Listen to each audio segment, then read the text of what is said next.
Stories ہوتی ہیں وہ اس پر ہوتی ہیں کہ جو لڑکیوں کی کم عمری میں شادی ہوتی ہے. یہاں پر ایسا بھی ہے کہ کچھ لڑکیوں کی کم عمری میں شادی ہوئی ہے اور کسی کی ناک کاٹ دی گئی ہے یا کسی کے پیر کاٹ دی گئی ہیں. تو وہ سٹوریز جو ان کو لے کے ہم نے اس پر تھیٹر بھی کیے ہیں اور ہم M N As M P As کے ساتھ سیشنز لیتے ہیں. ہماری میٹنگ ہوتی ہے کہ وہ گرلز فرینڈلی لاز بنائیں اور ایک کامک بک جو ہم بنا چکے ہیں جو لڑکیوں کی ریئل لائف چیلنجز پر ہیں. اور ریسنٹلی ہم نے ابھی کووڈ جو ہمارا کووڈ آیا تھا تو لوگ یہاں پر ایک سوچ بن گئی تھی لوگوں کی جو کووڈ ہے یہ یہ مائنورٹیز کی وجہ سے ہیں اور ایک کمیونٹی میں کچھ لوگ تھے جو کچھ یوتھ تھے اسپیشلی جنہوں نے ان کے گھر میں پتھر پھینکے اور بڑی ان کو اذیت دی کہ یہ ان کی وجہ سے جو ہے یہ کووڈ ہے کرونا یہاں آیا ہے. تو ان کے ساتھ ہمارے باقاعدہ سیشنز ہوئے, ان کو سمجھایا کہ کووڈ جو ہے کرونا جو ہے یہ کسی غیر اقلیت یا غیر مذہب کی وجہ سے نہیں ہے بلکہ یہ پورے دنیا میں ہے. اور کچھ امام تھے جن کے ساتھ ہماری سیشنز ہوئی اور پھر انہوں نے بھی لوگوں کو سمجھایا کہ کرونا کسی غیر مذہب کی وجہ سے نہیں ہے, غیر مذہبی لوگوں کی وجہ سے نہیں ہے بلکہ یہ وبا پوری دنیا میں ہے. اور ایس او پیز کے بارے میں بھی لوگوں کو سمجھایا. آخر میں یہ کہنا چاہتی ہوں کہ one human being with conviction can bring the real change.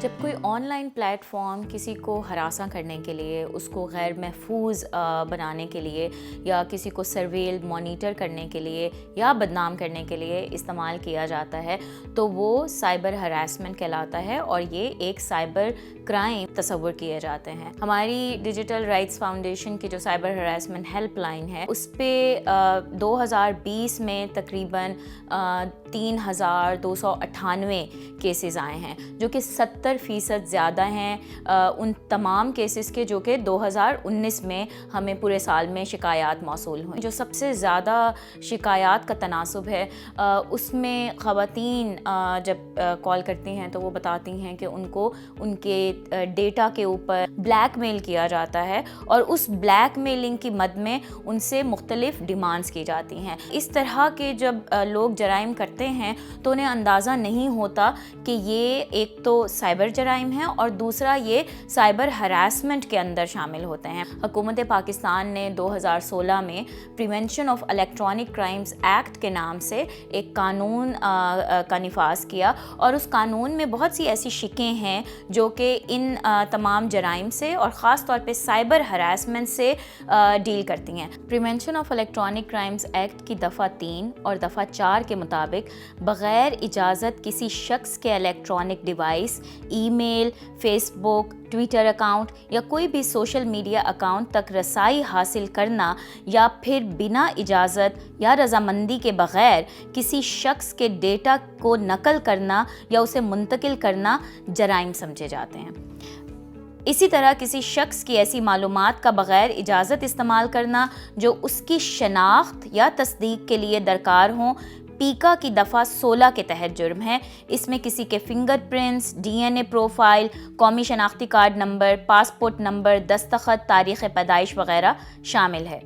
اس کے علاوہ کسی انسان کی رضامندی یا اجازت کے بغیر اس کی حساس تصاویر یا ویڈیوز کو پھیلانا یا نشر کرنا یا ایسا کرنے کی دھمکی دینا بھی prevention of electronic crimes act کی دفعہ 21 کے تحت جرم ہے. یہ جاننا ضروری ہے اگرچہ اس قانون میں یہ وضاحت نہیں کی گئی کہ کون سی تصاویر یا ویڈیوز کو حساس قرار دیا جائے گا, لیکن عام طور پر صرف ایسی تصاویر یا ویڈیوز کو حساس سمجھا جاتا ہے جس میں کسی قسم کی عریانی یا جنسی فعل شامل ہو. پیکا کی دفعہ 22 کے تحت اگر کوئی انٹرنیٹ یا الیکٹرانک ڈیوائس کو کسی ایسے فحش مواد کو تیار کرنے کے لیے استعمال کرتا ہے جس میں نابالغ بچے شامل ہوں تو یہ ایک جرم ہے. ایسے مواد کو منتقل کرنے, دکھانے، شیئر کرنے یا رسائی حاصل کرنے کو بھی اس دفعہ 22 کے تحت جرم تصور کیا جاتا ہے۔ یہاں تک کہ ایسے مواد میں شامل بچوں کی شناخت ظاہر کرنا بھی اس قانون کی اس دفعہ کے مطابق ایک سنگین جرم تصور کیا جاتا ہے۔ اس کے علاوہ انٹرنیٹ کے ذریعے کسی شخص کا پیچھا کرنا، جاسوسی کرنا یا تعقب کرنا یا اس شخص کی غیر دلچسپی کے باوجود بار بار رابطہ قائم کرنے کی کوشش کرنا بھی پیکا کی دفعہ 24 کے تحت ایک جرم ہے جس کو سائبر اسٹاکنگ کہا جاتا ہے۔ کوئی بھی متاثرہ شخص، کوئی خاتون جب سائبر ہراسمنٹ کا شکار ہوتے ہیں تو وہ فیڈرل انویسٹیگیشن ایجنسی کے سائبر کرائم ونگ کو رپورٹ کر سکتے ہیں۔ اب اس کے طریقہ کار ہیں کہ آپ آن لائن بھی رپورٹ کر سکتے ہیں اور آف لائن بھی۔ اگر آپ کے علاقے میں، آپ کے شہر میں سائبر کرائم ونگ موجود ہے تو آپ اس دفتر تشریف لے جائیں اور اپنے ساتھ 3 چیزیں لازمی لے جائیں۔ ایک تو یہ کہ تحریری شکایت، دوسرا یہ کہ جو بھی ثبوت ہوں، چاہے وہ کوئی لنکس ہیں، چاہے وہ کوئی اسکرین شاٹس ہیں، ان کے پرنٹ آؤٹس لے لیں، کوئی نمبرز ہیں جن کے ذریعے سے آپ کو ہراساں کیا جا رہا ہے، اور تیسرا یہ کہ اپنی شناختی کارڈ کی کاپی لے جائیں۔ جو نابالغ لوگ ہیں وہ اپنے والدین کو یا اپنے جو گارڈین ہیں ان کو ساتھ لے جا کر کے شکایت درج کرا سکتے ہیں۔ بہت سی خواتین ایسی ہوتی ہیں جو کہ پولیس اسٹیشن یا سائبر کرائم ونگ کے دفاتر نہیں جا سکتی، تو ان کے بہاف پہ کوئی بھی ان کی فیملی کا جو شخص ہے وہ شکایت درج کر سکتا ہے۔ اگر آپ کو ایسا لگتا ہے کہ آپ فیڈرل انویسٹیگیشن ایجنسی میں اپنی شکایت درج نہیں کرانا چاہتے تو آپ سائبر ہراسمنٹ ہیلپ لائن جس کا نمبر 0800 39393 ہے، اس پہ بھی کال کر کے معلومات حاصل کر سکتے ہیں۔ اس کے علاوہ آپ آن لائن بھی اپنی کمپلین درج کرا سکتے ہیں۔ آپ FIA کی ویب سائٹ پہ جائیں، وہاں پہ کمپلین کے لیے ایک آپشن ہوگی، جب اس پہ آپ کلک کریں گے تو وہ پوری ایک آن لائن کمپلین کا خانہ کھلے گا، اس کو آپ فل اپ کریں گے اور پھر سبمٹ کا بٹن کلک کر دیں اور آپ کی کمپلین جو ہے وہ جمع ہو جائے گی۔